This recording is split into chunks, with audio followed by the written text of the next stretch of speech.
Question है आपका, सबको मिल गया ना? क्वेश्चन है, प्रभावी संचार के लिए आम बाधाएं क्या हैं, उन्हें दूर करने के उपायों का सुझाव दीजिए। कुल मिला के संचार की बाधाओं की बात हो रही है। तो आपको मालूम है कि संचार किसे कहते हैं? जब दो लोग आपस में बात करते हैं कि उसे संचार कहते हैं। ठीक। और ये संचार जो होता है, ये बातचीत होती है, वो किसी न किसी माध्यम से होती है। जैसे टेलीफोन पर बात हो रही है, ईमेल के माध्यम से बात हो रही है, पत्र के माध्यम से बात हो रही है, व्हाट्सएप के माध्यम से बात हो रही है, किसी भी माध्यम से बात होती है। पर बाधाओं का मतलब क्या हो गया कि भाई हम कुछ कह रहे हैं और आप वो समझ नहीं पा रहे हो, या आप कुछ बताना चाहते हो, कोई ऑर्डर देना चाहते हो और हम वो नहीं समझ पा रहे। तो क्यों नहीं समझ पा रहे हैं, क्या कारण है? तो बाधाओं के कारण की बात करें तो कारण जो हो सकते हैं वो 3-4 प्रकार के हो सकते हैं। जैसे सांकेतिक बाधाएं। सांकेतिक बाधाओं की बात करें तो ये बाधाएं तब आती हैं जब संकेतों में बातचीत होती है, कोड वर्ड में बातचीत होती है, ठीक है ना? तो कोड वर्ड में जब बातचीत होती है तो इनकोडिंग और डिकोडिंग करना पड़ता है। इनकोडिंग का मतलब ये होता है कि जब हमने किसी बात को कहना है तो हमने वो बात पूरी की पूरी जो है इनकोड यानी कोड में कन्वर्ट कर दिया, और जब वो कोड आपके पास पहुंचेगा तो आप उसे आउट कोडिंग करोगे, यानी कोड से उसे अपनी हिंदी लैंग्वेज या इंग्लिश लैंग्वेज जिसमें भी आप समझ सकते हो उसमें कन्वर्ट कर लोगे, है ना? पर कभी कभी ये जो कन्वर्ट करने वाला व्यक्ति होता है ना, जो इनकोडिंग या आउट कोडिंग करता है वो कभी कभी गलत अर्थ निकाल देता है, जिसकी वजह से बाधाएं उत्पन्न होती हैं। हालांकि संदेश की अनुपयुक्त अभिव्यक्ति का मतलब आप समझ के उसको डिटेल में व्याख्या करना। तो कभी कभी क्या होता है कि जो भी संदेश है उसकी व्याख्या ही गलत कर दी जाती है ना? तो व्याख्या गलत होगी तो सीधी सी बात है, आप फिर उसका जो कॉरेस्पॉन्डेंस है उसका मतलब ही नहीं पूरा होगा। फिर आके विभिन्न अर्थों सहित संकेतक। कभी कभी क्या होता है कि एक शब्द के बहुत सारे अर्थ भी होते हैं भैया, एक शब्द के बहुत सारे अर्थ भी होते हैं। विभिन्न अर्थों सहित संकेतक का मतलब हो गया कि जो संकेतक है, जो भी कोडिंग है, जो भी कुछ कहा गया है, उस एक शब्द के कई अर्थ भी हो सकते हैं, है ना? फॉर एग्जाम्पल जैसे कि बात किया जाता है मूल्य की बात करें, जैसे एक शब्द है मूल्य, तो अब जैसे एक सेंटेंस है कि कंप्यूटर सीखने का मूल्य क्या है, कोचिंग पढ़ने का मूल्य क्या है, मतलब फीस। यहाँ पे मूल्य का मतलब फीस हो गया। दूसरा, इस अंगूठी का मूल्य क्या है, तो मूल्य का मतलब कीमत हो गया। यहाँ पे, वहां पर फीस, यहाँ पर कीमत। तीसरा, मैं अपनी दोस्ती का मूल्य समझता हूँ, तो यहाँ पे मूल्य का मतलब इम्पोर्टेंस हो गया, महत्व हो गया। तो कभी कभी क्या होता है कि एक शब्द के कई मतलब होते हैं। अब लिखने वाले ने किस मतलब से लिखा और व्याख्या करने वाले ने कौन सा मतलब निकालकर व्याख्या कर दिया, ये भी एक बाधा होती है। समझ गए होगे आप लोग कहना क्या चाहते हैं, है ना? अगला आता है त्रुटिपूर्ण रूपांतरण या फिर अनुवाद। अब मान लेते हैं कि जो संप्रेषण हुआ वो चूंकि ट्रेडिंग में व्यापारियों के बीच में हो क्या, ऐसी कैसी बात है, और व्यापार जो है वो आज के ज़माने में नेशनल ना होकर के इंटरनेशनल हो गया। आज किसी एक देश में के व्यापार हो क्या नहीं, ऐसा क्यों नहीं कि हमारे देश का व्यापार, हमारे इंडिया का व्यापार अमेरिका के साथ में होता है, इंग्लैंड के साथ में होता है, लंदन के साथ में होता है? तो बहुत सारी कंट्रीज के साथ में व्यापार होता है हमारा। अब सीधी सी बात है कि हमारी मान लीजिए कि हमारी लैंग्वेज जो है हिंदी, और इंग्लैंड के साथ अगर व्यापार कर रहे हैं तो वहाँ की लैंग्वेज है इंग्लिश। तो समस्या क्या आएगी फिर? हम अपनी बात को हिंदी में कहेंगे और हमें हिंदी ही आती समझ में, इंग्लिश नहीं आती। वो अपनी बात को इंग्लिश में ही कहेगा, उसे इंग्लिश ही समझ में आती, हिंदी में नहीं आती। तो बीच में कौन होगा? बीच में होगा ट्रांसलेटर, जो हमारी बात को इंग्लिश में कन्वर्ट करेगा और उनकी इंग्लिश की बात को हिंदी में कन्वर्ट करेगा, अगर उसके ट्रांसलेट करने में ही गलती कर गई तो फिर गई भैंस पानी में, है ना। मतलब फिर तो उसका अर्थ समझना मुश्किल हो जाएगा। कभी कभी क्या होता है कि अस्पष्ट संकल्पनाएं, अब संकल्पना क्या होती है? अब संकल्पना मतलब निर्देश, डायरेक्शन, है ना। जैसे आप किसी कंपनी में काम करते हो, उस कंपनी को एक विदेश की बहुत बड़ी कंपनी से कॉन्ट्रैक्ट मिलने वाला है, तो उस विदेशी कंपनी का कोई एग्जीक्यूटिव ऑफिसर आया हुआ है, चीफ एग्जीक्यूटिव ऑफिसर CEO आया हुआ है, या सेल्स ऑफिसर कोई भी आया हुआ है। तो हमारी कंपनी के मैनेजर ने बोला, या हमारी कंपनी के CEO ने बोला अपने मैनेजर से कि हमारे मेहमान का ध्यान रखना। अब मेहमान के ध्यान रखने का मतलब क्या हो गया कि उन्होंने हमें निर्देश दे दिया कि इनको कोई तकलीफ नहीं होने पाए, खाने पीने की, रहने की व्यवस्था कर दी जाए, ठीक है ना। यही तो मतलब हो गया। देखिए, अब ध्यान रखने का मतलब तो सही बात है, सही निष्कर्ष निकालोगे तो आप उसका मतलब समझोगे। अब ध्यान रखने का मतलब ये थोड़ी नहीं है कि आप उसके सामने बैठ के उसे ध्यान से देख रहे हो, ध्यान रखना, वो तो गलत संकल्पना हो जाएगी। फिर आके कुछ टेक्निकल शब्द भी होते हैं, उनको भी समझना बहुत ही ज़रूरी होते हैं, क्योंकि अगर उन शब्दों की व्याख्या ठीक से नहीं आती है, जो भी विशेषज्ञ है, जो भी ट्रांसलेटर है, तो अर्थ का अनर्थ होगा, ठीक। ऐसे बहुत सारे शब्द होते हैं जिनकी वास्तविक व्याख्या हम लोग समझ नहीं पाते हैं कभी कभी, तो ये डिफरेंस ऑफ लैंग्वेज हो सकता है, या और दूसरी परिस्थिति हो सकती है। दूसरी क्या आती है? दूसरी आपकी आती है मनोवैज्ञानिक बाधाएं। मनोवैज्ञानिक बाधाएं, मनोवैज्ञानिक बाधाओं की बात करें तो मेंटल प्रॉब्लम होती है, मेंटल कंडीशन भी हो सकती है। अब जैसे कि कोई भी काम सही समय पर अच्छा लग गया, है ना, कोई भी काम सही समय पर अच्छा लग गया, अगर आप गलत समय पे करोगे तो वो काम अच्छा नहीं लगेगा। जैसे क्लास में गलत टाइम पे एंट्री करके हो, क्लास ऑलरेडी शुरू हो चुकी है। बोर्ड एग्जाम्स में गलत टाइम पे एंट्री करके हो, पेपर ऑलरेडी शुरू हो चुका है। और अगर पेपर ऑलरेडी शुरू हो चुका है और आप गलत टाइम पे एंट्री कर रहे हो तो आपकी मेंटल कंडीशन फिर ठीक नहीं रह जाएगी, आप हड़बड़ा जाओगे, घबरा जाओगे, और ऐसे में क्वेश्चंस के आंसर ठीक से नहीं कर पाओगे, ठीक है ना।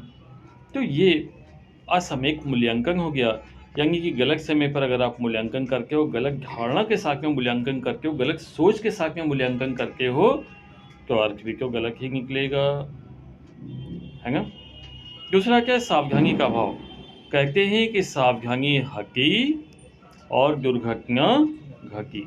तो अगर हमारा दिमाग जरा सा भी कहीं दूसरी जगह लग गया, अलग लग गया, तो फिर जो भी हमारे पास मैसेज आया है उस मैसेज को पढ़ने में फिर हो जाएगी गलती, समझने में हो जाएगी गलती, तो यहाँ पर भी संदेश का फिर मकसद पूरा नहीं हो पाएगा।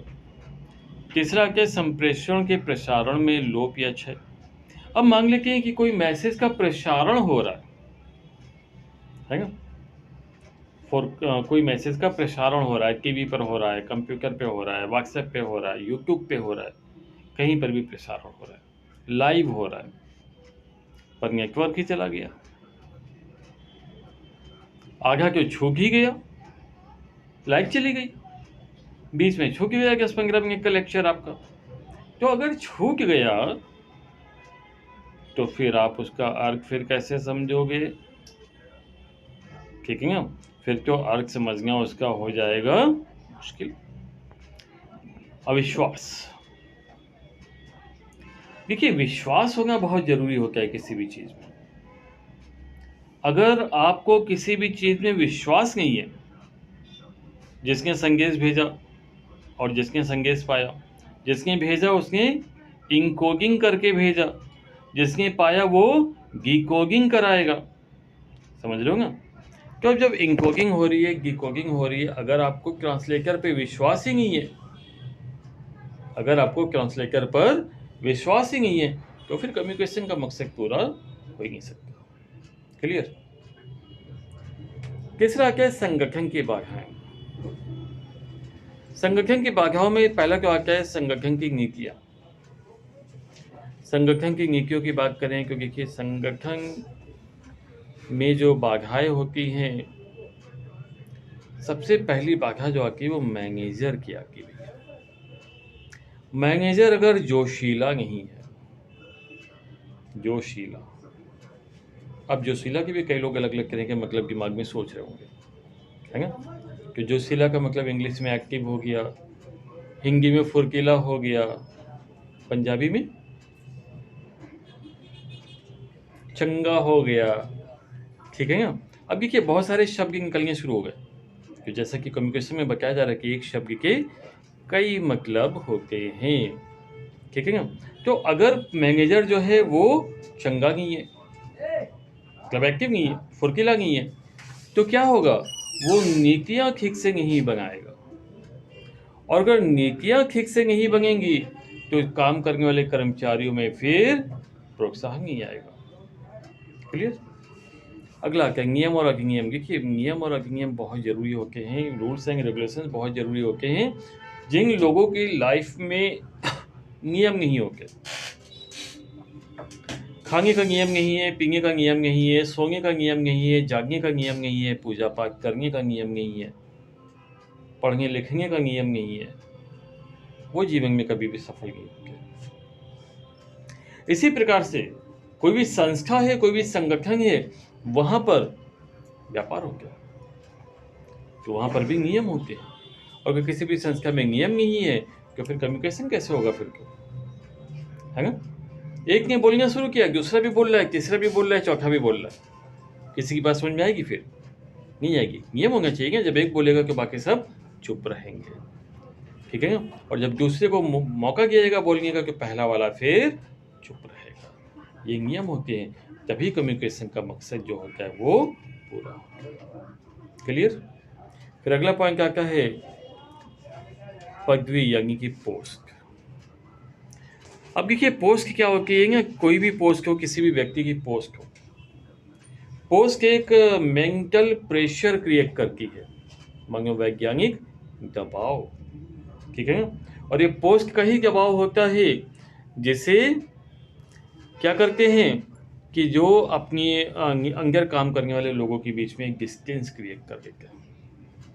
ठीक, मैनेजर साहब बोल रहे हैं तो मैनेजर साहब के ऊंचे हो गए भाई, कर्मचारी को उसके अंदर में काम करते हैं, तो इससे क्या होता है? एक डिस्टेंस क्रिएट हो जाती है, एक दूरी क्रिएट हो जाती है, जिससे कि जो भावात्मक लगाव होता है वो नहीं हो पाता है, फिर इमोशनल टच नहीं होगा। अगर इमोशनल टच नहीं होगा तो कोई भी बात समझ में जल्दी नहीं आएगी। क्लियर है ना? कुछ लोग क्या करते हैं, ध्यान ही नहीं देते हैं। मैं कहता हूँ टीवी पे कितनी भी अच्छी मूवी चल रही है, आप उसको ध्यान से देखो ही मत, आपको अच्छी नहीं लगेगी। मूवी खत्म हो गई, कोई पूछेगा कैसी लगी, समझ में नहीं आई। क्यों नहीं समझ में आई? समझने का प्रयास ही नहीं किया हमने। क्लियर है? और अगर मूवी को आप ध्यान से देखते हो, कितनी भी सड़ी हो, हिस्टोरिकल हो, पर ध्यान से देखते हो कि उसकी कहानी भी समझ में आती है, उसके जो एक्टर्स और एक्ट्रेस के रोल होते हैं वो भी समझ में आते हैं, ये रोल क्यों है और ये स्टोरी क्यों बनाई गई, उसकी शिक्षा क्या है वो भी समझ में आती है। मतलब कहने का क्या है? मतलब कहने का सिर्फ इतना सा है कि जो पदवी होती है ना, पदवी की गरिमा को मेंटेन रखते हुए वहाँ पर भावात्मक यानी कि इमोशनल फीलिंग्स होनी चाहिए, इमोशनल टच होना चाहिए।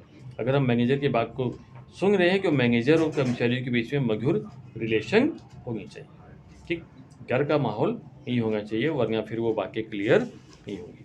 तो ये पदवी और पद हो गया। संगठन की संरचना में जटिलता, भाई संगठन की संरचना जो होनी चाहिए वो ना ज़्यादा जटिल नहीं होनी चाहिए। ऐसा ना हो कि कर्मचारी की बात के ऊपर मैनेजर तक पहुँचना ही मुश्किल हो। है ना। जैसे आपने देखा होगा इंडिया की पॉलिटिक्स बहुत ही घटिया क्वालिटी की पॉलिटिक्स, इंडिया की पॉलिटिक्स बहुत ही घटिया। अब आप सोचोगे कि मैंने घटिया क्यों बोला, जबकि इंडिया को इतना डेवलप कर रहा है भाई, पूरे वर्ल्ड में नाम कमा रहा है। घटिया इसलिए बोला क्योंकि जब कोई बड़ा नेता आता है, किसी भी पार्टी का नेता हो, मान लीजिए मोदी जी आ रहे हैं या योगी जी आ रहे हैं, तो मोदी जी और योगी जी को क्या सच्चाई दिखाई जाती है?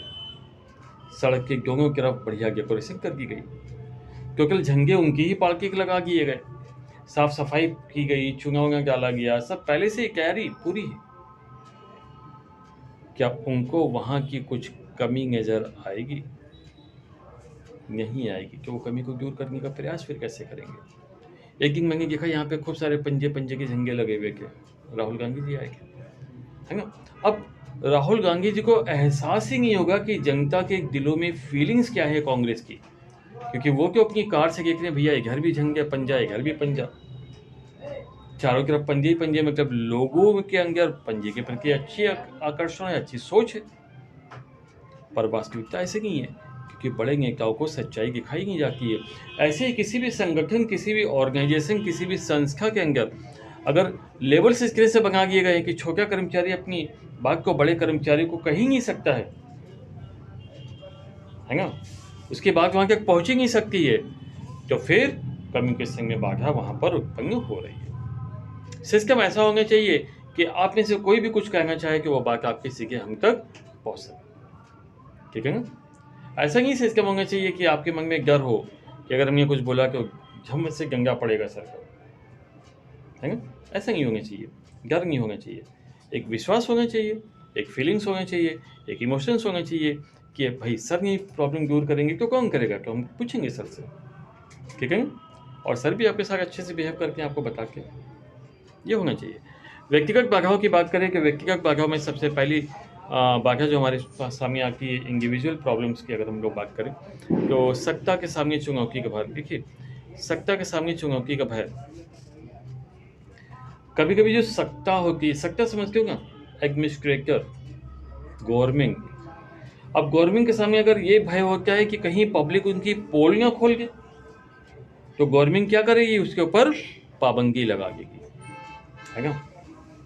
जैसे आपने देखा होगा एक बार अन्ना हजारे बैठे हुए थे, याद होगा, ठीक है ना, अन्ना हजारे बैठे थे, नहीं याद होगा तो याद होगा, एक बार रामदेव बाबा बैठे थे, कांग्रेस का गंगा चला गया सोनिया गांधी का, कि वो किसी लड़की का कुर्ता पैजामा पहन करके भागे थे जान बचा करके, ये क्यों याद होगा, कि बहुत न्यूज में चला गया। तो यहाँ पर क्यों गवर्नमेंट ने ऐसा क्यों किया, बैठने क्यों नहीं किया इनको, भाई बैठते चिल्लाते गवर्नमेंट के बारे में, लेकिन रात के 2 बजे पुलिस का गंगा क्यों चला, क्योंकि गवर्नमेंट यही चाहती है कि वहाँ पर बैठ करके पब्लिक की, जनता की जो गवर्नमेंट की पोल है वो खोले। ये क्या पॉइंट हो गया, सत्ता के सामने चुनौती का भय। ऐसे अगर मैनेजर को डर होगा कि आप कहीं उसकी पोल ना खोल दो, तो मैनेजर फिर आपको क्या करेगा, आपकी बात को रखने का मौका ही आपको नहीं देगा। प्रॉब्लम हो गई है कम्युनिकेशन की, है ना, प्रॉब्लम की बात कर रहे हैं। फिर आता है अगेंस्टों में विश्वास का अभाव। अगर आपको अपने अधिकारी के ऊपर विश्वास ही नहीं है, तो फिर उसकी बात आपको समझ में नहीं आती। संप्रेषण में अनिच्छा, अगर आपको सुनने की इच्छा ही नहीं है, तो भी आपको उसकी बात समझ में नहीं आएगी। क्लियर। क्योंकि बाधाओं की बात कर ली हमने, प्रॉब्लम्स की बात कर ली। अब बात करते हैं सुधार की। इसमें सुधार कैसे लाया जा सकता है। देखिए, सुधारने के लिए जरूरी क्या है कि पहले भैया को बोलने से पहले सोच समझ के बोलना चाहिए। पहली बात, क्या बोलना है उसका प्लान कर लो, है ना। दूसरा है कि अब जब आप संप्रेषण कर रहे हो, यानी कम्युनिकेशन कर रहे हो, अपनी बात को कह रहे हो, भेज रहे हो किसी को, भेजने से पहले उसकी अच्छी प्रकार से जांच पड़ताल कर लो, लोगों से परामर्श कर लो, देख लो कोई गलतियाँ क्यों नहीं है, त्रुटियाँ क्यों नहीं है। भैया एग्जाम कॉपी में आप लोग भी लिखने जा रहे हो, एग्जामिनर आपके संदेश को देखेगा, चेक करेगा, और रिवीजन का टाइम आपको इस प्रकार का प्लान हम बनाते हैं कि उसमें 10 मिनट रिवीजन के लिए रह के उसमें रिवाइज कर लो, देख लो कहीं कुछ गलत नहीं लिख रहे हो, क्योंकि गलत नहीं लिखे हैं आपको उसका गलत प्रभाव पड़ता है। संप्रेषण में प्रयुक्त भाषा, देखिए जो भाषा होनी चाहिए ना, एक अच्छी लैंग्वेज का प्रयोग करना चाहिए, ठीक। और संप्रेषण ऐसा होना चाहिए जो सुनने वाले को अच्छा लगे, यानी मधुर भाषा में होना चाहिए। और उसके बाद उसकी प्रतिपुष्टि भी कर लेनी चाहिए। प्रतिपुष्टि कंफर्म कर लेना चाहिए कि जो आपने बोला है वो अगले ने सुना है कि नहीं सुना हुआ। क्लियर? तो ये हो गई आपके सुझाव, कैसे बाधाओं को दूर करना है।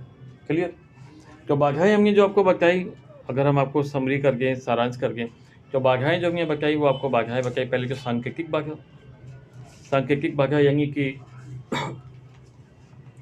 किसी भी संदेश को, जैसे कि हमने गलत उसको अर्थ निकाला, या एक शब्द के बहुत सारे अर्थ होते हैं, या फिर उसका अनुवाद ही गलत किया गया, ठीक है ना, या फिर सोच ही गलत थी, ठीक है ना, या टेक्निकल कोई गलती हो गई।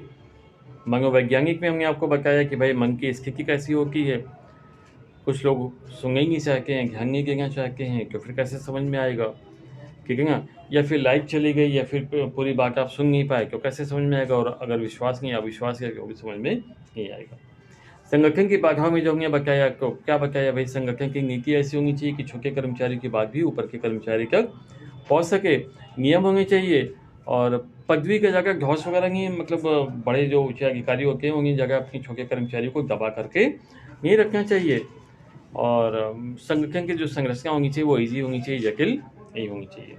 व्यक्तिगत में हमने बात करी कि सत्ता के सामने चुनौती का जो भय, जैसे कोई गवर्नमेंट वगैरह है, तो अगर वो डरेगी, उसको डर है कि पब्लिक उसकी पोल खोल देगी, तो वो क्या करेगी, लक्ष्य चलवा देगी, जैसे कि सोनिया गांधी ने कराया था खबर आमगे के साथ में, है ना। तो फिर वहाँ पे संप्रेषण तो हो ही नहीं पाएगा ना, प्रतिबंध ही लगा दिया गया, तो फिर संप्रेषण कैसे होगा। ठीक, अभी जैसे किसानों का आंदोलन चल रहा है, तो गवर्नमेंट के साथ में बराबर बातचीत हो रही है ना, बराबर बातचीत हो रही है, न्यूज़ चैनल पे दिखा रहे हैं। हालांकि मुझे इतना जगह देखने का मौका नहीं मिला, लेकिन जितना देखा था उतना आपको बता रहे हैं। 2-3 दिन पहले देखा था, अभी अगर कुछ आगे में हम बिजी चल रहे थे तो न्यूज़ नहीं देख पाए। उससे पहले मैं देखा हुआ कि तब तो बातचीत चल रही थी, अभी क्या है मुझे नहीं पता। बट शायद किसानों की प्रॉब्लम्स सॉल्व हो गई हैं, उनकी मांगों को मांग लिया गया है, जहाँ तक मुझे पता है, ठीक है ना। तो ये क्या हो गया, ये मतलब यहाँ पे सत्ता डर ही नहीं है। क्यों नहीं डरी? क्योंकि उसने कुछ गलत किया नहीं है, तो डर ही नहीं है। और फिर गलत किया हो सही किया, उससे क्या मतलब है, बात करो ना भैया। बात करने से कि प्रॉब्लम सॉल्व होगी। ऐसा थोड़ी नहीं लक्ष्य चलाना शुरू कर दिया, आंसू गैस मारना शुरू कर दिया, फिर क्यों किसान बेचारे कहाँ जाएंगे। सीधी सी बात है ना। हालांकि बहुत सारे उसमें कुछ गलत लोग भी होते हैं, कुछ अच्छे लोग भी होते हैं, लेकिन ये मांगा जाएगा कि 100 में से 90 तो अच्छे ही हैं भैया, 2-4 ही गलत होते हैं, है ना। कि जो अच्छे हैं, जिनकी समस्या है, उनकी समस्या को सुनना है, यही तो कम्युनिकेशन है, यही तो बातचीत है। अब जब समस्याएं सुनोगे तभी तो सॉल्व होगी। ठीक, विश्वास भी होना चाहिए। अगर विश्वास ही नहीं होगा कि नहीं हमारी बात सुनी नहीं जाएगी, तो फिर विश्वास ही जब नहीं होगा तो बात वही आ जाएगी, जिसकी लाठी उसकी भैंस, है ना, जिसकी लाठी उसकी भैंस। तो ये गलतफहमी नहीं पालने वाली है कि भैया लाठी तो हमारी है। गवर्नमेंट से अगर पावरफुल तो कोई हो ही नहीं सकता। फौज है ना। एक एक ऐसे ऐसी गन मशीनें हैं कि एक एक फायर में 10,000 गोलियां निकलती हैं। सीधी सी बात है।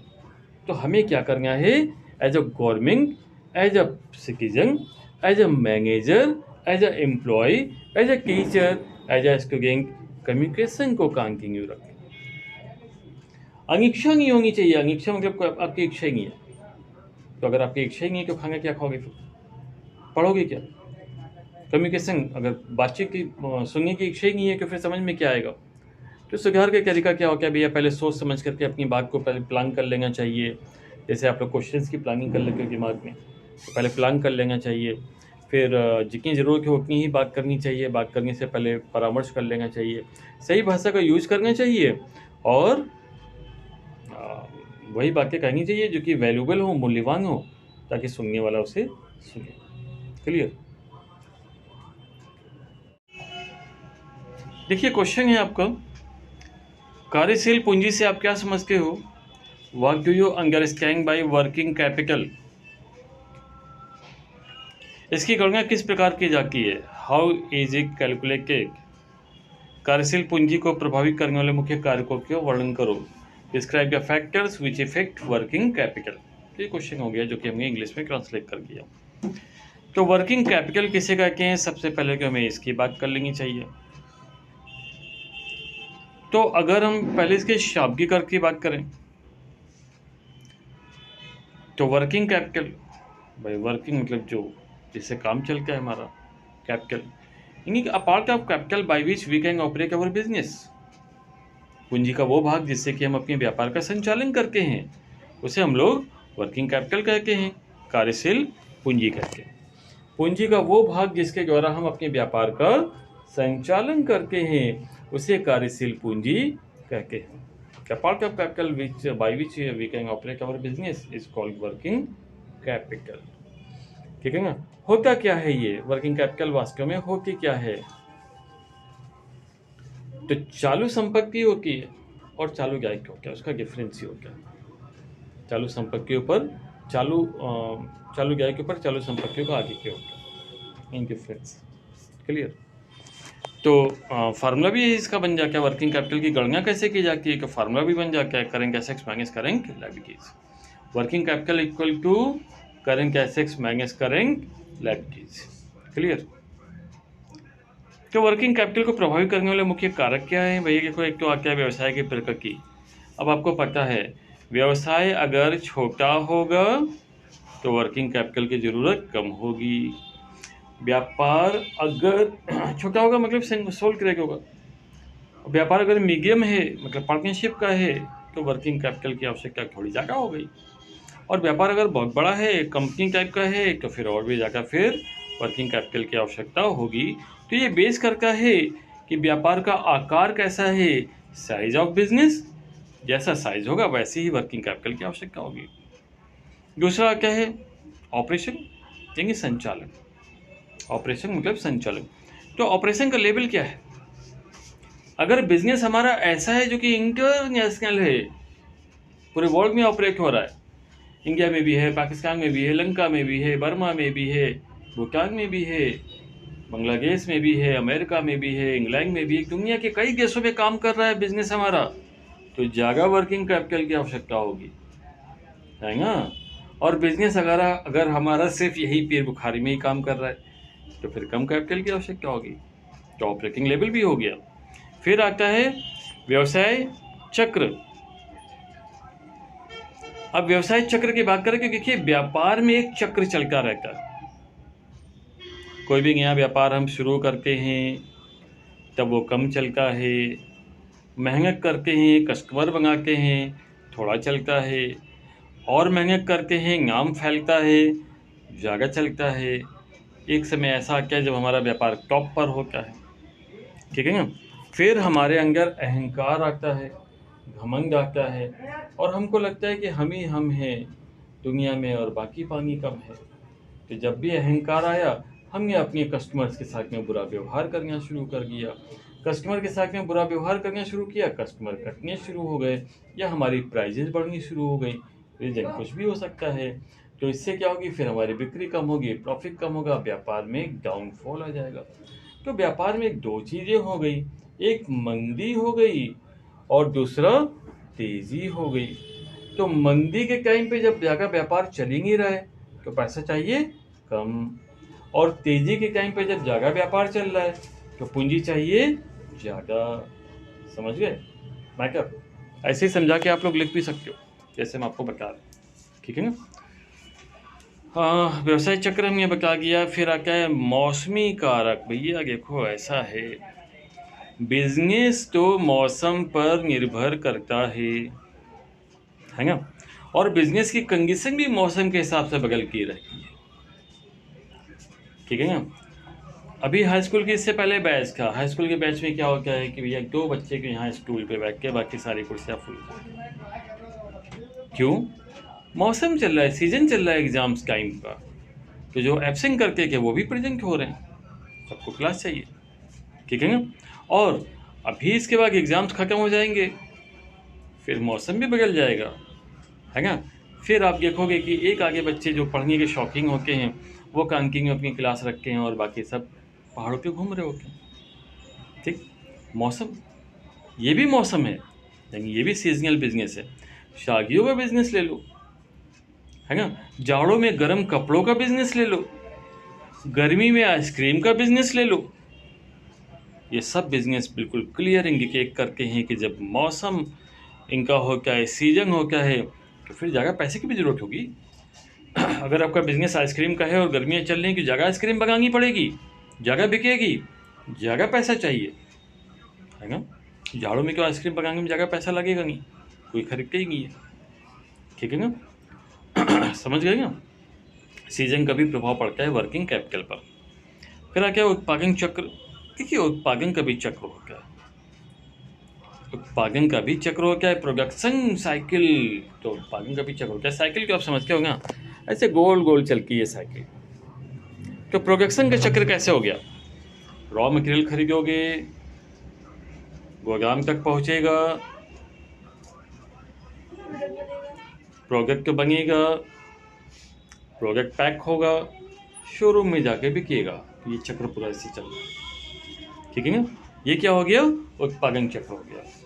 अब ये चक्र जितना ज़्यादा बड़ा होगा, पैसा उतना जगह चाहिए, पूंजी उतनी जगह चाहिए, और चक्र जितना छोटा होगा, पूंजी उतनी ही कम चाहिए। क्लियर। चलिए, उधार बिक्री की सुविधा। कोई भी अगर उधार बेचता है कि जगह पूंजी की आवश्यकता होगी, और नगद बेचता है कि पूंजी की आवश्यकता कम होगी। क्लियर। क्योंकि उधार में क्यों लोग भैया माल ले गए, आपको अब माल प्रोडक्शन बंद तो करने के और बगाएंगे हैं माल, जगह पूंजी चाहिए उधार में। और नगद बेच के हो, माल बेचा, पैसा आ गया, प्रॉफिट भी है, थोड़ा पैसा बढ़ गया और जगह प्रोडक्शन कर दिया, ठीक है ना। तो नगद में पूंजी कम और उधार में पूंजी चाहिए ज़्यादा। तो ये उधार विक्रय सुविधा हो गई। उधार क्रय सुविधा, अगर उधार खरीदने की भी सुविधा आपको मिल गई, उधार माल आप खरीद रहे हो कि पूंजी कम चाहिए, और नगद खरीद रहे हो कि पूंजी आपको ज़्यादा चाहिए। कार्यकुशलता, अगर मैनेजर जो है वो एक्सपर्ट है, जगह एक्टिव है, जगह कुशल है, तो कम पैसे की आवश्यकता पड़ेगी। और अगर मैनेजर जो है बिल्कुल अइला बेला है, आता जागता कुछ नहीं, तो कंपनी में होगा घाटा, फिर क्यों जगह पैसे की जरूरत पड़ेगी, सीधी सी बात है ना। एक्सपर्ट क्यों होगा, क्यों क्या करेगा भैया, उधार माल कहाँ मिल रहा है वो ढूंढ लेगा, किससे मिलेगा ढूंढ लेगा, ले लेगा, उधार माल खरीद लेगा, सस्ता माल खरीद लेगा, सस्ते कन्वीन से ले आएगा, सस्ती मशीनों का यूज करके बना लेगा, कॉस्ट कम आएगी, कीमत कम आएगी, और जगह माल बेचेगा, जगह प्रॉफिट कमाएगा। एक्सपर्ट है क्यों। और अगर एक्सपर्ट नहीं है, एक्सपीरियंस नहीं है, कि उसको पता ही नहीं है फिर, है ना। नगद खरीदेगा, ठीक है ना, जगह पैसा उसमें लगेगा, नगद खरीदेगा, उधार बेचेगा, पैसे की फिर वैल्यू उसकी कम हो जाएगी, क्योंकि पूंजी फिर उसकी ज़्यादा लगेगी। क्लियर हो गया। अगला क्या है, कच्चे माल की उपलब्धि। भैया कच्चा माल अगर उपलब्ध है कि फिर पैसा कम चाहिए, कच्चा माल उपलब्ध नहीं है कि फिर पैसा ज़्यादा चाहिए, क्योंकि फिर खरीदना पड़ेगा आपको, है ना। जितनी जगह खरीदोगे उतनी जगह पैसा खर्चा होगा। मुद्रास्फीति, देखिए मुद्रास्फीति क्या होती है, मनी इन्फ्लेशन। इन्फ्लेशन क्या होता है, इसमें मुद्रा की वैल्यू हो जाती है कम और प्राइस हो जाते हैं प्रोडक्ट के ज़्यादा, तो फिर रॉ मटेरियल भी महंगा हो जाएगा, लेबर भी महंगा हो जाएगा, तो फिर जगह पूंजी की आवश्यकता पड़ती है। क्लियर। बताइए, शॉपिंग करने के लिए क्या चाहिए, मनी, पैसा चाहिए। उसी तरह से कॉपी लिखने के लिए क्या चाहिए, नॉलेज, नॉलेज चाहिए। और नॉलेज मिलेगी पढ़ने से, मैटर को समझिए। कभी भी ओवर कॉन्फिडेंस मत करिए कि हमें आता है, हम कर ले जाएंगे, लिख ले जाएंगे। बिना पढ़े बिना समझे नहीं लिख पाओगे, वो क्वालिटी नहीं आएगी, वो मैटर नहीं आएगा। ध्यान से पढ़ना है, समझना है, तभी आप लिख पाओगे, भले ही क्वेश्चन कितना भी आसान क्यों ना हो। जैसे कि ये क्वेश्चन है व्यावसायिक पर्यावरण का। तो व्यावसायिक पर्यावरण दो शब्दों का योग है, व्यावसायिक प्लस पर्यावरण। व्यावसायिक का तात्पर्य होता है व्यवसाय से संबंधित, और पर्यावरण, पर्यावरण क्या है, परि प्लस आवरण, यानी चारों तरफ की व्यवस्था। तो व्यावसायिक पर्यावरण का तात्पर्य क्या हो गया भैया, तो व्यावसायिक पर्यावरण की बात करें कि जो व्यवसाय के चारों ओर का आवरण है, उसे ही व्यावसायिक पर्यावरण कहते हैं। व्यवसाय के चारों तरफ का आवरण क्या है भैया, जैसे हमारा समाज। अब हमारा समाज कैसा है, अब हमारे समाज में एक दो तरह के लोग हैं। एक वो जो फूल बरसाते हैं, है ना, दूसरे वो जो पत्थर बरसाते हैं, कुछ लोग बम भी बरसाते हैं, है ना। तो अलग अलग तरह के लोग हैं। अब अगर समाज में फूल बरसाने वाले लोग होंगे, मतलब दूसरों की रिस्पेक्ट करने वाले, तो बिजनेस चलेगा। भाई आपके सीधी सी बात है, आपने कहीं पे एक दुकान खोली हुई है और वहाँ पे अमन है, सुख है, शांति है। सुबह आप आराम से दुकान खोल लेते हो 10 बजे, रात में आराम से बंद करके हो 9 बजे, ठीक है ना? कहीं कोई दंगा नहीं, कहीं कोई लड़ाई नहीं, कहीं कोई कर्फ्यू नहीं, कहीं कोई लॉकडाउन नहीं, व्यापार चलेगा, प्रॉफिट होगा, है ना? वहीं दूसरी तरफ अगर व्यवसाय का पर्यावरण इस प्रकार का है कि वहाँ पे बम फूट रहे हैं, गोली बारूद चल रही है, मालूम पड़ा हजारों की मात्रा में भीड़ निकली और आपकी दुकान में घुसी और आपकी दुकान लूट ली, क्या आप व्यापार कर पाओगे? धंधा कर पाओगे? नहीं। तो पर्यावरण इस प्रकार का होना चाहिए, समाज का पर्यावरण इस प्रकार का होना चाहिए जहाँ पर शांति हो। आर्थिक पर्यावरण की बात करते हैं। आर्थिक पर्यावरण क्या है? अर्थ यानी पैसा। अब व्यापार का पर्यावरण इस प्रकार का होना चाहिए जहाँ पर हो व्यापार में जो भी वस्तु आप बना रहे हो या फिर जो सेवा दे रहे हो, जो ही चीज़ें होती है व्यापार में, या तो आप कोई वस्तु बना करके बेचते हो या सस्ता खरीद के महंगा बेचते हो या फिर कोई सेवा देते हो, है ना? दो ही तरह की एक्टिविटी होगी। तो अब आर्थिक पर्यावरण कैसा होना चाहिए? यहाँ पर ऐसा होना चाहिए जिसमें आपको प्रॉफिट हो रहा है, जो भी व्यापार कर रहे हैं उसमें प्रॉफिट हो रहा है, ठीक है ना? और वहाँ पर पूरी तरह से ईमानदारी है, लोग ईमानदार हैं, इतने ईमानदार हैं लोग कि आप किसी की शॉप पर जाके हो, कोई प्रोडक्ट खरीदते हो, आप जल्दबाजी में होते हो, प्रोडक्ट का पैसा भी दे देते हो, यानी सब्जी वाले से सब्जी खरीदी, सब्जी वाले को पैसा भी दे दिया और ठेले पे ही सब्जी की पॉलीथीन रखी रह गई और आप भाग गए जल्दबाजी में। बहुत से लोगों के, कुछ लोग क्या होते हैं मोबाइल भी वहीं रख के चले आते हैं, और कुछ लोगों की प्रॉब्लम क्या होती है, हेलमेट तो वही अक्सर भूल जाते हैं, जहाँ उतार के रख दिया वहीं पे रखा रह गया, चले आए, ठीक। पर लोग ईमानदार हैं, अब वापस जाओगे आपको मिलेगा, ठीक है। अगर ऐसी परिस्थितियां हैं, ऐसा पर्यावरण है तो फिर व्यापार आपका चलेगा, ठीक। और अगर पर्यावरण इसके विपरीत है तो फिर कैसे फिर व्यापार चलेगा? समझ रहे हो ना? फिर आके आर्थिक की बात करिए, राजनीति की बात करें। राजनीति, अब राजनीति ऐसी है कि एक बार इलेक्शन हो गया 5 साल की छुट्टी, एक बार इलेक्शन हो गया 5 साल की छुट्टी, तो बार बार इलेक्शन होंगे तो फिर पैसा किसका खर्चा हो रहा है भैया? क्या कोई मंत्री अपनी जेब से पैसा खर्चा कर रहा है इलेक्शन में? नहीं, पैसा तो हमारा और आपका ही खर्चा हो रहा है, जो हमारे टैक्स का पैसा वही खर्चा हो रहा है। तो 5 साल में एक बार पैसा खर्चा होगा वो अच्छा, कि साल में 5 बार इलेक्शन हो वो अच्छा? समझ सकते हो कि 5 साल में एक बार पैसा खर्चा हो तो वो अच्छा, क्योंकि उससे फिर हम लोगों का ऊपर टैक्स नहीं लगेगा, सामान फिर हम लोगों को सस्ता मिलेगा, तो व्यापार फिर जगह चलेगा। और अगर देश में सरकार ही नहीं चल पा रही है, सरकार ही नहीं चल पा रही है, फिर व्यापार क्या चलेगा, है ना? तो सरकार का टिकाऊ होना, यानी कि राजनीतिक दशा से करके ये भी टिकाऊ होना जरूरी हो गया। अन्य भी बहुत सारी चीजें होती है, जैसे उपभोक्ता। उपभोक्ता, अब उपभोक्ता दो तरीके के होते हैं भैया, कस्टमर भी दो तरीके के हैं, एक वो जो ईमानदार है और दूसरे वो जो बेईमान है। चलिए आपको कहानी सुनाते हैं, एक आपके ही क्लास में पढ़ने वाले एक स्टूडेंट की जिसका नाम था अभय शुक्ला। वो ज्वेलर्स था, यानी उसकी ज्वेलरी की शॉप थी, ठीक है ना। उसके पापा की ज्वेलरी की शॉप थी गोमती नगर में, और उसके पापा ने उसको एक ज्वेलरी की शॉप खुलवा दी थी, एक छोटे मोटे एरिया में, समझ लो छोटी सी शॉप कहीं खुलवा दी, बग्गा में खुलवा दी, ठीक। अब वो वहाँ पे बैठता था, उसके पापा गोमती नगर में बैठते थे। कस्टमर्स को समझिएगा, ये समझने में आपको हेल्प मिलेगी।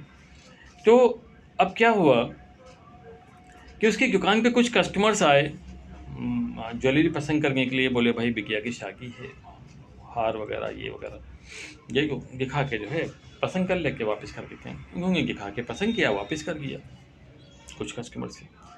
कुछ कस्टमर्स ऐसे आए, 3 कस्टमर्स आए, पहचान उनकी छिपी हुई थी, यानी कि उन्होंने हेलमेट लगा रखा था या हिजाब पहन रखा था या मास्क लगा रखा था, पहचान छिपी हुई थी। अब उन्होंने ज्वेलरी मांगी कि भाई दे दो, हम अपनी अम्मी से जो है जाके पसंद करा के फिर आपको वापस कर देंगे, ला कर खरीद लेते हैं। सोने का हार ले गए 1 लाख रुपए का, और एक नहीं 3 हार ले गए पसंद करने के लिए, बोले इनमें से एक खरीद लेंगे, वापस ही नहीं आए, वापस ही नहीं आए। और वो इतना सुताई हुई, उसके पापा ने उसको इतना सूता कि दुकान भी उसकी बंद हो गई। कैमरे में देखा गया कि कैमरे में भैया जब पहचान ही छिपा रखी है तो आप किसके खिलाफ एफआईआर करोगे, पुलिस भी किसको पकड़ेगी जा करके? कस्टमर्स जो करें कि अगर कस्टमर्स ईमानदार होंगे व्यापार चलेगा, कस्टमर्स अगर बेईमान होंगे फिर व्यापार कैसे चलेगा? समझ रहे होंगे सीधी सी बात है। अच्छा, अब हमने बात करी उपभोक्ता की, अब बात कर लेके सरकार की भी बात कर लेके, चूंकि व्यवसायिक पर्यावरण की बात करें कि चारों तरफ जो व्यवसाय के पर्यावरण है उसकी बात कर रहे हैं, सरकार की बात कर लेके। सरकार होती है 2 प्रकार की, एक वो जो टैक्स कम लगाती है, और जब वो टैक्स कम लगाती है उससे प्रोडक्ट का प्राइस कम हो जाता है, प्रोडक्ट का प्राइस कम हो जाता है तो कस्टमर उस प्रोडक्ट को ज़्यादा खरीद पाता है, और जब कस्टमर उस प्रोडक्ट को ज़्यादा खरीद पाता है तो प्रॉफिट भी ज़्यादा होता है, व्यापार फिर ज़्यादा चलेगा, है ना। दूसरी तरफ अब दूसरी सरकार वो होती है जो टैक्स बहुत ज़्यादा लगाती है, टैक्स बहुत ज़्यादा लगाती है और बहुत सारे लगाती है ना। जैसे पहले था वैट भी था, सेल टैक्स भी था, कस्टम ड्यूटी भी थी, एक्साइज ड्यूटी भी थी, है ना, इनकम टैक्स भी था, डायरेक्ट टैक्स भी थे, इनडायरेक्ट टैक्स भी थे।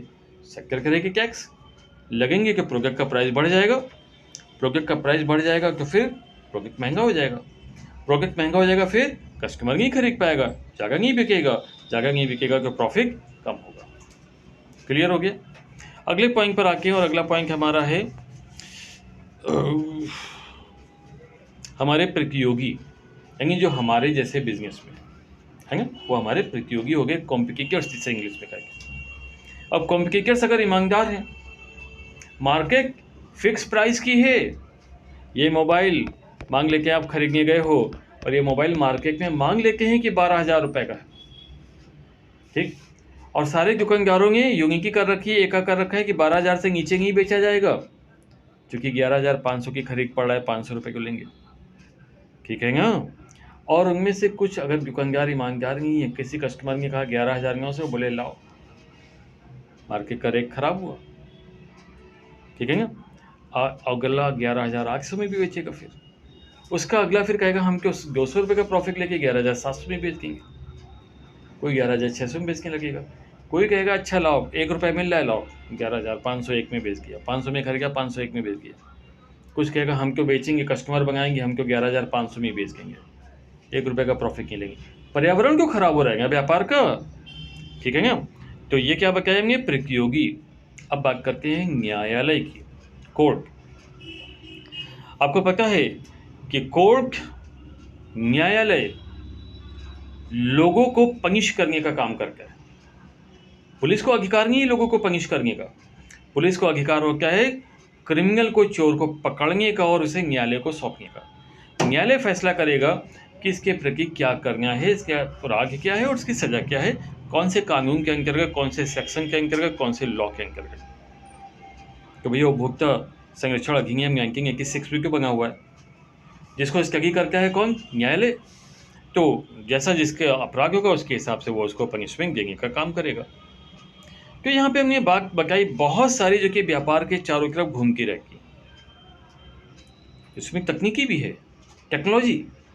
अब टेक्नोलॉजी आज के ज़माने में बहुत तेज़ी से चेंज होती चली जा रही है, सरकार की आर्थिक नीतियाँ भी चेंज होती है, ग्राहकों के फैशन भी चेंज होते हैं, राजनीति में या तो स्थिरता होती है या फिर अस्थिरता होती है, बाजार में प्रतियोगिता बढ़ती चली जा रही है, सरकार के टैक्सेस बढ़ते चले जा रहे हैं। ये सारी की सारी बातें कहीं ना कहीं दुकानदारों के मन में भी और उपभोक्ता के मन में भी पैदा करते हैं भय की भावना, डर की भावना, ठीक है ना। लेकिन आपने सुना होगा वो डायलॉग जो लगभग सभी ने सुना है, जो डर गया वो घर गया, है ना, वो व्यापार नहीं कर सकता। डरने वाला व्यक्ति कभी व्यापार नहीं कर सकता, क्योंकि बिजनेस का मेन रूल्स क्या है? रिस्क है तो प्रॉफिट है, और अगर रिस्क ही नहीं लोगे तो फिर प्रॉफिट कैसे कमाओगे? तो अगर भय होगा, डर होगा, तो फिर क्या प्रोड्यूसर अपने प्रोडक्ट को प्रोड्यूस कर पाएगा?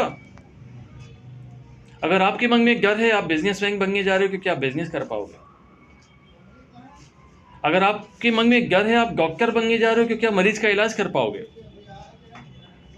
अगर आपके मन में एक डर है, आप एग्जाम्स देने जा रहे हो, कि क्या पेपर में कॉपी लिख पाओगे? भय से काम नहीं चलता, हमें बनानी पड़ती है योजना। एक बिजनेसमैन को भी व्यापार में सफल होने के लिए बनानी पड़ती है योजना। अगर वो फैशन वाले प्रोडक्ट को बना रहा है, तो उसे फोकस उन प्रोडक्ट्स पे करना चाहिए जो सदाबहार फैशन है। शॉर्ट टर्म फैशन पर नहीं जाना चाहिए, क्योंकि शॉर्ट टर्म फैशन की लाइफ कम होगी, उसमें उसका नुकसान ज़्यादा होगा, तो उसका प्राइस भी फिर ज़्यादा होगा। अगर शॉर्ट टर्म फैशन की चीज़ें आपको मिलेंगी तो उसका प्राइस हाई होगा, क्योंकि उसमें रिस्क भी हाई होगा। क्लियर है ना? तो जैसे चला क्या, एक बार क्या चला क्या, वो फटे सके कपड़े पहनने का फैशन चला हुआ था, है ना। बहुत सारे लोग तो फटी हुई जीन्स पहनते थे। अब जो बड़े बुजुर्ग थे वो देख के हंसते थे, रिश्तेदार वगैरह कहते थे, भैया का क्या खाद से खरीद ले क्या, 5-5 रुपए की, 10-10 रुपए की, है ना, फटी हुई। क्लियर है क्या? तो जो बड़े बुजुर्ग, जो रिश्तेदार है, उनको नहीं समझ में आया क्या फैशन क्या है, क्योंकि उन्होंने अपनी लाइफ में एक चीज़ देखी है कि फटे हुए कपड़े पहनने से गरीबी आती है ना। कपड़े जो होने चाहिए वो संपूर्ण होने चाहिए, फटे हुए नहीं होने चाहिए, साफ सुथरे भी होने चाहिए। तो अब क्या होगा, अगर संतुलन, अगर मान लेते हैं कि जो है डर होगा लोगों में, कि फिर वो बिजनेस नहीं कर पाएंगे। तो व्यापारिक पर्यावरण के महत्व की भी बात कर लेते हैं। महत्व क्या है?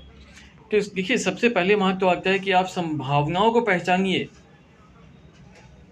संभावनाएं, चांसेस, कहाँ पर मौके हैं उनको पहचानिए, और मौक़ों को पहचानेंगे तो भी तो आप उस जिसकी डिमांड होगी उस प्रोडक्ट को सबसे पहले मार्केट में लेकर के आएंगे, और आपका प्रोडक्ट चलेगा। फिर जियो को देखो, जियो डेटा सबसे पहले लेकर के आया फ्री में। पहले हमें आगे कि हम लोग खरीदते थे 250 रुपये, 270 रुपये का 1 GB डेटा, है ना। अब देखो 1.5 GB रोज़ मिलता है ना, वही लगभग 270 रुपये में, 250 रुपये में, बल्कि शायद 240 रुपये में। ठीक है ना। खैर, हमारा क्या साल भर का प्लान रहता है कि हमें ये हर महीने का नहीं बता, बट एक बात हमने आपको बताई।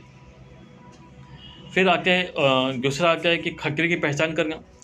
देखिए, समझिए, अगर आप एक व्यापारी हो कि व्यापारिक पर्यावरण को समझिए, खतरे को भापिए और खतरे से बचिए। ये भी एक अच्छे व्यापारी की पहचान होती है ना। अब आप देख रहे हो कि लुटेरों की एक फौज, लुटेरों का एक ग्रुप चला हुआ है। आपको समाचार मिल गया कि वहाँ ठाकुरगंज में दुकानें लूटी जा रही हैं, फिर भी आप यहाँ खोल के बैठे हो। तो खतरे को भापिए, उसको बंद करिए, है ना। अब जैसे कि मान लेते हैं एक फर्म है, मगर कार बना रही है, लॉस में जा रही है, और वो लॉस मेकिंग प्रोडक्ट लेकर के आप भी फर्म कूद पड़े, इसको बनाने लगे, लॉस ही होगा। आप जौ की खेती करने लगे, कौन खरीदेगा जौ, मुझे बताओ। गेहूँ की करिए, दिखेगा। मौके को पहचानना जरूरी होता है, खतरे को पहचानना जरूरी होता है। उपयोगी संसाधनों का जो है जो भी आपके पास संसाधन हैं, जो भी संसाधन क्या होते हैं, भूमि, श्रम, पूंजी, संगठन और साहस, उत्पादन के पास साधन है, सही यूज करना चाहिए उनका। तेजी से हो रहे जो चेंजेस हैं, जो परिवर्तन हैं, उनका सामना करना चाहिए, मुकाबला करना चाहिए। नीति के निर्धारण को हमें बाजार की परिस्थितियों को ध्यान में रखते हुए ही करना चाहिए, और निष्पादन यानी कि जो सुधार हो गए, समय समय पर अपनी योजनाओं को चेक करना चाहिए और उसमें सुधार भी करना चाहिए। क्लियर हो गया?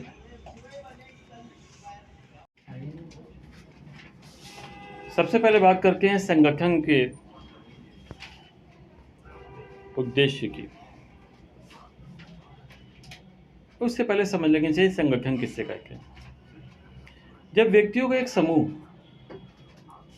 मिल करके निर्धारित लक्ष्य की प्राप्ति के लिए काम करता है, तो उसी को हम लोग संगठन कहते हैं। Think a group of people combining to each other and does their job, do their job to achieve the predetermined profit or goals or aims. It is called organization. ठीक, या तो आपने पहले से डिसाइड कर रखा है कि आपके उद्देश्य क्या हैं, या फिर आपने डिसाइड कर रखा है कि कितना प्रॉफिट कमाना है, मिनिमम प्रॉफिट क्या है, या फिर आपने पहले से डिफाइन कर रखा है अपनी रिस्पॉन्सिबिलिटीज़ को कि हमें कौन कौन सी जिम्मेदारियों को निभाना है। उनके लक्ष्य की प्राप्ति के लिए जो भी व्यक्तियों का समूह मिलकर के काम करके उसे हम लोग ऑर्गेनाइजेशन कहते हैं। अब इसके अगर पर्पज़ की बात करें तो पहला क्या आता है optimum use of new technology. भैया देखिए, ऑर्गेनाइजेशन का सबसे पहला इंपॉर्टेंस होता है कि हम लोग नई तकनीकी का यूज करें, है ना, नई टेक्नोलॉजी का यूज़ करें, क्योंकि नई टेक्नोलॉजी का यूज़ करने के बहुत सारे फ़ायदे हैं। पहली बात तो ये कि जब टेक्नोलॉजी का यूज़ करेंगे तो क्वांटिटी में वृद्धि होगी, ज़्यादा मात्रा में प्रोडक्ट को बनाएंगे, क्वालिटी भी सबकी एक जैसी होगी और कीमत सबकी कम हो जाएगी। क्लियर। दूसरा आता है इंकरेज गुड ह्यूमन रिलेशन। दूसरी बात ये होती है कि देखिए ऑर्गेनाइजेशन क्या कहता है, मिल करके काम करना। ऑर्गेनाइजेशन क्या बोलता है, मिल करके काम करना, यानी कि वही बोलते हैं इंसान का इंसान से हो भाईचारा, है ना। तो अब क्या होगा, किसी भी ऑर्गेनाइजेशन में लोग काम कर रहे हैं कि मिल करके काम करेंगे कि सब लोग, सब में एकता होगी, तभी तो हम अपने उद्देश्यों को प्राप्त कर सकेंगे। तीसरा, इंश्योर कॉन्टिन्यूटी ऑफ इंटरप्राइजेज। देखिए ये विश्वास रखना होगा कि हमें अपने ऑर्गेनाइजेशन को, अपने संगठन को, अपनी बिजनेस को, अपने व्यापार को कंटिन्यू रखें और आगे बढ़ाएं। ठीक, और इसके लिए हम लोग सब लोग मिलकर के काम करेंगे। सेंट्रलाइजेशन को खत्म करके डिसेंट्रलाइजेशन करेंगे, यानी मैनेजर जो है अपनी जिम्मेदारियां वो सब में डिस्ट्रीब्यूट करेगा। Fosters coordination. तो फोस्टर्स कोऑर्डिनेशन की अगर बात करें तो हम लोग क्या करते हैं कि डिवीजन, लेवल ऑफ डिवीजन करके, यानी कि काम को विभाजित कर देते हैं। जैसे बैंकों में मैनेजर क्या करता है कि काम को डिवाइड कर देते हैं, पैसे जमा करने का काम वो करेंगे, पैसे निकालने का काम, विड्रॉल करने का काम वो करेंगे, न्यू अकाउंट खुलवाने का काम वो करेंगे, है ना, और कस्टमर्स को फॉर्म देने का काम वो करेंगे, पासबुक में एंट्री करने का काम वो करेंगे, वॉशमैनी का काम वो करेंगे। सारे के सारे काम को क्या कर दिया गया, डिवाइड कर दिया गया। इससे क्या हो जाता है, फोकस कोऑर्डिनेशन हो जाता है, यानी कि सबको आसानी हो जाती है और सब एक दूसरे के साथ में मिलकर के फिर काम को कर सकते हैं। क्लियर। इसके लिए से हम कह सकते हैं कि वास्तव में देखा जाए कि ऑर्गेनाइजेशन क्या है, किसी भी बिजनेस की बैकबोन है। जिस प्रकार से बिना बैकबोन के कोई भी इंसान खड़ा नहीं हो सकता, उसी प्रकार से बिना ऑर्गेनाइजेशन के कोई भी बिजनेस रन नहीं कर सकता, प्रॉफिट नहीं कमा सकता। क्लियर। ध्यान दीजिएगा, क्वेश्चन कई तरीके से चेंज होकर के आ सकता है। जैसे कोई भी आपको मैनेजमेंट की डेफिनेशन देगी, present time is the time of management, explain. Management is the need of today, explain. कुल मिला के बात हो रही है कि प्रबंध की क्या महत्व है। तो प्रबंध बहुत ही महत्वपूर्ण होता है, और ये जो प्रबंध है ना, ये आज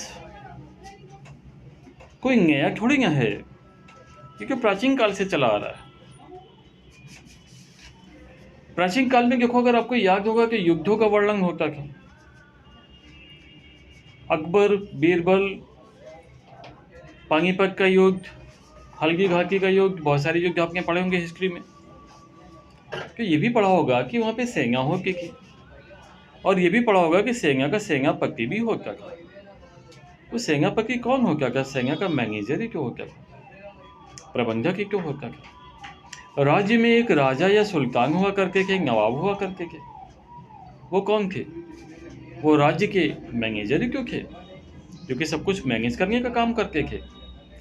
तो ये जो बात करें कि प्रबंध की, तो ये आज से नहीं, प्राचीन काल से चला आ रहा है। प्रत्येक प्रकार का व्यापार, चाहे वो छोटा हो चाहे बड़ा हो, बिना प्रबंध के नहीं चल सकता। वहाँ पर प्रबंधक भी होता है। ये बाकी वाले छोटा व्यापार है, आप ही मालिक हो, आप ही सारा का सारा मैनेज कर रहे हो। पर मैनेज क्यों कर रहे हो? प्रबंध क्यों हो रहा है? बड़ा व्यापार हो गया कि आपने मैनेजर ही लगा लिया पढ़ा लिखा, है ना। छोटा व्यापार है कि आप खुद ही मैनेजर बने हुए हो।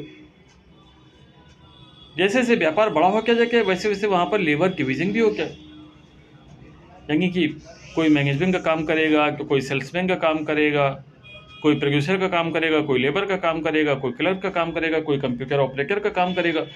अलग अलग लोगों में काम को डिवाइड कर दिया जाता है। और ये जो बहुत सारे लोग होते हैं जो किसी भी एक ऑर्गेनाइजेशन में काम करते हैं, तो ऑर्गेनाइजेशन क्या है समझ लो, आपका ये शरीर है। ये शरीर समझ लो ऑर्गेनाइजेशन है। और इस शरीर में जितने भी पार्ट्स हैं, जैसे आंखें, नाक, मुंह, कान, गला, हाथ, पैर, ये समझ लो किसी भी ऑर्गेनाइजेशन में अलग अलग व्यक्ति हैं जो काम कर रहे हैं।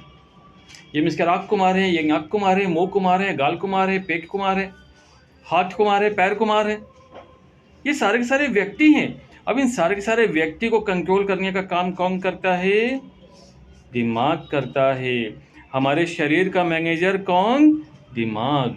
वो हाथ से बोलेगा कि हाथ से कहेगा उठो, और ये बात कर रहा है इसको तमाचा मार दो, तमाचा मार देगा, है ना। वही हाथ से कहेगा चलो उठो, घड़ा बना दो, घड़ा बना देगा। उसी हाथ से बोलेगा कि आप किसी को समझाओ, तो वो हाथ समझाने का भी काम करता है। समझ में आ रहा है ना। यानी कि जिस प्रकार से हमारे शरीर में प्रबंधक का काम करता है हमारा दिमाग, उसी प्रकार से किसी भी संस्था में प्रबंधक का काम करता है वहाँ का मैनेजर, प्रबंधक, वो सारी व्यवस्थाएं करता है। तो व्यापार के लिए प्रबंध क्या हो गया फिर? तो व्यापार के लिए अमृत हो गया मैनेजमेंट। जिस व्यापार में मैनेजमेंट नहीं, उस व्यापार में प्रॉफिट नहीं, उस व्यापार का भविष्य नहीं। और कहते हैं कि फल मिलता है सेवा करने से। सेवा करो और मेवा खाओ, एक कहावत भी है। तो हमें सेवा करनी होगी एज अ बिजनेसमैन समाज की। एज अ प्रोड्यूसर हमें प्रोडक्ट को अच्छी क्वालिटी का बनाना होगा। तो प्रबंध की परिभाषा के लिए बहुत सारे जो विद्वान हैं उन्होंने बताया है, जैसे कि जे.आर.डी. टाटा ने बताया। जे.आर.डी. टाटा क्या बताया? देश के आर्थिक विकास के लिए प्रशिक्षित प्रबंध बहुत आवश्यक है। जॉर्ज आर केरी ने बताया आधुनिक युग में कोई भी उपक्रम प्रभावी प्रबंध के बिना अधिक समय के सफल नहीं हो सकता। कुकर्स ने बताया शायद प्रबंध से अधिक महत्वपूर्ण मानव क्रिया का कोई और क्षेत्र है ही नहीं। सारे के सारे लोग एक ही बात बता रहे हैं कि बिना प्रबंध के किसी भी व्यावसायिक संगठन में सफलता प्राप्ति की आशा करना बेईमानी है। और एक ही प्रबंध की व्यवस्था है कि व्यापार की सफलता की एक गारंटी है। प्रबंध व्यापार की सफलता की एक गारंटी है। प्रबंध के बढ़ के महत्व के कारण क्या है? पहले क्योंकि देखिए, अगर प्रबंध अच्छा होगा ना तो फिर आप कम से कम एफर्ट में, कम से कम प्रयास में ज़्यादा से ज़्यादा लाभ कमा सकते हो, संस्था के निर्धारित उद्देश्यों की प्राप्ति कर सकते हो, बड़े पैमाने पर उत्पादन कर सकते हो, बढ़ती हुई प्रतियोगिता का सामना कर सकते हो, उत्पादन के साधनों का अधिकतम प्रयोग कर सकते हो। ये सब हैगिंग मंगा के थोड़ा थोड़ा डिस्क्राइब भी करिएगा। श्रम समस्याओं का निवारण कर सकते हो, यानी कि आपके जो भी एम्प्लॉयज हैं, जो भी कर्मचारी, उनके बीच में अगर किसी प्रकार का मनमुटाव हो जाता है कि उसका समाधान कौन करेगा? मैनेजर क्यों करेगा? भारत के आर्थिक नियोजन को सफल बनाने के लिए भी बहुत जरूरी है प्रबंध। सरकार भी क्यों यही करती है, योजनाएं बनाती है, और इन योजनाओं को अचीव करने के लिए किसी को सचिव बना देती है, किसी को सहायक सचिव बना देती है, कोई IAS अफसर है, कोई जो है IPS अफसर है, ठीक है ना, कोई PCS है, कुछ बड़े अधिकारी होते हैं, उनके अंदर में काम करने वाले कर्मचारी होते हैं। सब मिल करके क्या करते हैं? संस्था के निर्धारित लक्ष्यों को प्राप्त करने का प्रयास करते हैं, हमारे देश के विकास करने का प्रयास करते हैं। क्लियर है? समझ में आ रहा है? फिर आगे उत्पत्ति के विभिन्न साधनों में समन्वय स्थापित करना।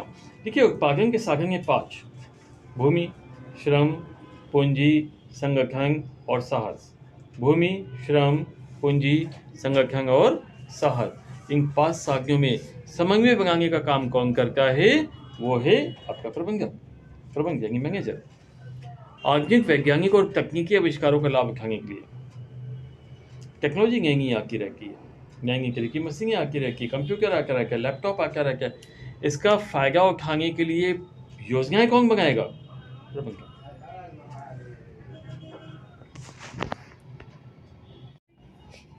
विपणन, जिसे इंग्लिश में मार्केटिंग कहते हैं, डिस्ट्रीब्यूशन भी कह सकते हैं। मतलब प्रोड्यूसर से माल निकल करके कंज्यूमर तक जिस रास्ते से पहुंच गया उसी को कि विपणन कहते भी है। तो विपणन क्या करता है? एक दिशा प्रवाह करता है, एक दिशा जो है क्रिएट करता है। विपणन ये बताता है कि जो प्रोडक्ट है वो जब तक कि प्रोड्यूस नहीं होगा तब तक कि कंज्यूमर तक नहीं पहुंचेगा। तो कंज्यूमर तक कैसे पहुंचेगा? पहले उसका रॉ मटेरियल खरीदा जाएगा, कच्चा माल खरीदा जाएगा, प्रोड्यूसर उसे प्रोड्यूस करने का काम करेगा, कच्चे माल को तैयार करेगा, तैयार करने के बाद वो माल पैक होगा, पैक होने के बाद वो माल गोदाम में जाएगा, गोदाम में जाने के बाद फिर वो माल वहाँ से गोदाम से जो जाएगा वो होलसेलर के पास जाएगा, या होलसेलर का अपना गोदाम होगा तो वहाँ से फिर वो सेल्समैन को जाएगा, सेल्समैन से फिर वो रिटेलर को जाएगा, रिटेलर से फिर वो कस्टमर्स को जाएगा। ये जो पूरी की पूरी चैन बनती है इसी को हम लोग बोलते हैं विपणन। क्लियर? तो विपणन का कार्य क्या होता है भैया? विपणन एक प्रकार की सामाजिक प्रक्रिया ही होती है, क्योंकि यहाँ पे सब एक दूसरे के साथ में मिलकर के काम करते हैं। वस्तु या सेवाओं के उत्पादन की बात की जाए, ठीक है ना, तो उत्पादक से लेकर के उपभोक्ता तक माल पहुंचने की जो पूरी पूरी प्रक्रिया होती है उसी को हम लोग विपणन कहते हैं। क्या काम है? पहला क्या होता है भैया? बाजार संबंधी सूचनाएं एकत्र करो। अगर आप किसी वस्तु का निर्माण करने जा रहे हो तो फिर कौन सी वस्तु जिसकी डिमांड है मार्केट में, जिसकी डिमांड है उसी वस्तु को प्रोड्यूस करिए, तो उसके आंकड़े एकत्र करने पड़ेंगे, उन आंकड़ों का विश्लेषण करना पड़ेगा।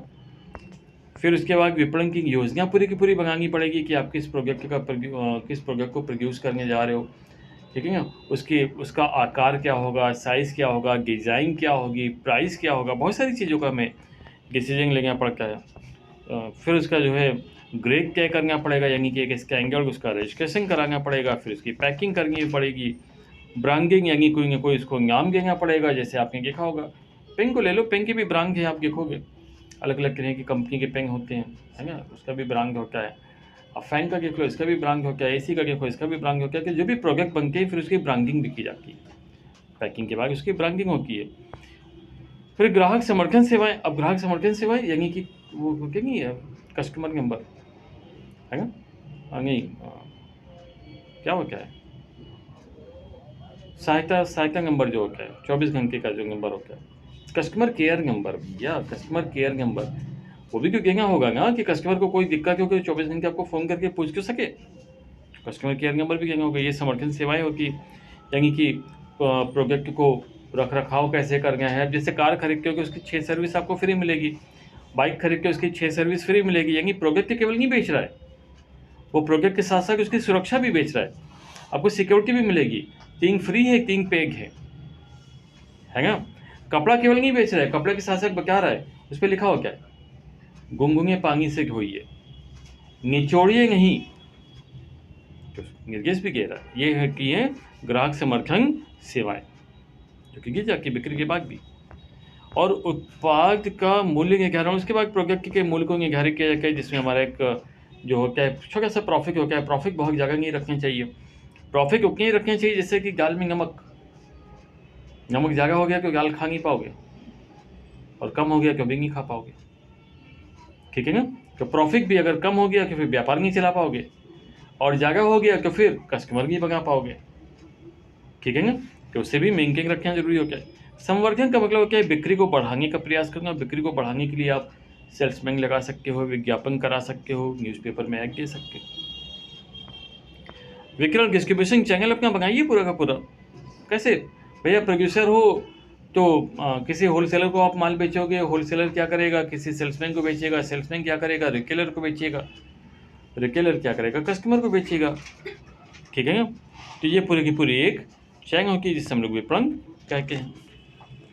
परिवहन क्या होता है भैया, परिवहन के माध्यम से आप सिर पे माल को लाद के ले नहीं जाओगे, सीधी सी बात है, माल ट्रांसपोर्ट से जाएगा, या तो रोडवेज जाएगा, या वाटरवेज जाएगा, या एयरवेज जाएगा, वायु मार्ग से जाएगा, या स्थल मार्ग से जाएगा, या फिर जल मार्ग से जाएगा।